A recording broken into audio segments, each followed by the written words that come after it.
Il était une fois, dans un petit village au pied de la majestueuse falaise de Tchang, au Cameroun, une petite fille de 10 ans nommée Amina. Chaque année, Amina attendait avec impatience les vacances pour visiter sa grand-mère qui vivait dans ce village entouré de montagnes et de forêts denses. Un matin ensoleillé, Amina se mit en route pour le village de sa grand-mère. Avec un sac léger et un cœur rempli d'enthousiasme, elle traversa des champs verdoyants et des sentiers familiers. Mais en traversant la forêt dense, elle se trompa de chemin sans s'en rendre compte. À mesure qu'elle avançait, la forêt devenait de plus en plus sombre et intimidante.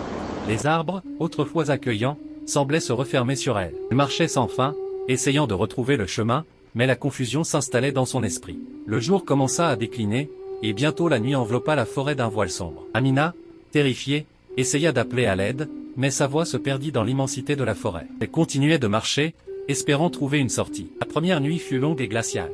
Amina trouva un abri sous un grand arbre et s'endormit en pleurant, épuisée par la fatigue et l'inquiétude. Le silence de la nuit n'était troublé que par les bruits lointains des animaux nocturnes. Le matin, Amina se réveilla affamée, mais elle n'avait rien à manger. Elle reprit son errance, cherchant désespérément une issue. Chaque pas semblait la mener plus profondément dans la forêt, loin de toute aide. Les jours passaient, et Amina, affaiblie par la faim et l'épuisement, commençait à perdre espoir.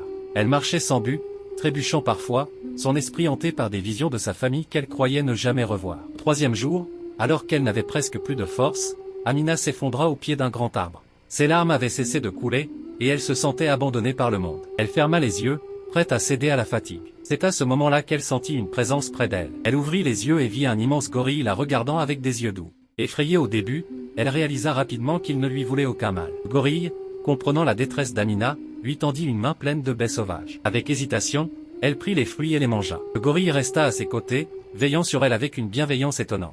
Pendant plusieurs jours, le gorille s'occupa d'Amina, lui montrant où trouver de l'eau et des fruits. Il la conduisit même vers une grotte où elle pouvait se reposer à l'abri du froid de la nuit. Amina commença à voir en ce gorille un protecteur, presque un ami. Sa peur initiale avait disparu, remplacée par une profonde reconnaissance pour cet animal qui l'avait sauvé du désespoir. Un matin, alors que le soleil brillait sur la forêt, le gorille guida Amina vers le sommet de la falaise de Tchang. De là, elle aperçut enfin le village de sa grand-mère au loin, une vision qui remplit son cœur d'espoir. Avec les forces retrouvées, Amina entama la descente de la falaise. Le gorille la suivit jusqu'à l'orée du village, s'assurant qu'elle était en sécurité avant de s'éloigner discrètement. Lorsqu'Amina atteignit le village, les villageois la retrouvèrent avec un mélange de soulagement et de surprise. Ils l'avaient cherchée partout, croyant qu'elle avait disparu à jamais. Sa grand-mère, les larmes aux yeux, la serra fort dans ses bras. Amina raconta son aventure, parlant du gorille qui l'avait sauvée. Les villageois, émerveillés, écoutèrent son histoire avec attention. Le village entier célébrait le retour de la petite Amina. Mais dans son cœur, elle gardait une pensée spéciale pour le gorille qui l'avait sauvée de la forêt. Bien qu'elle ne revît jamais son ami gorille,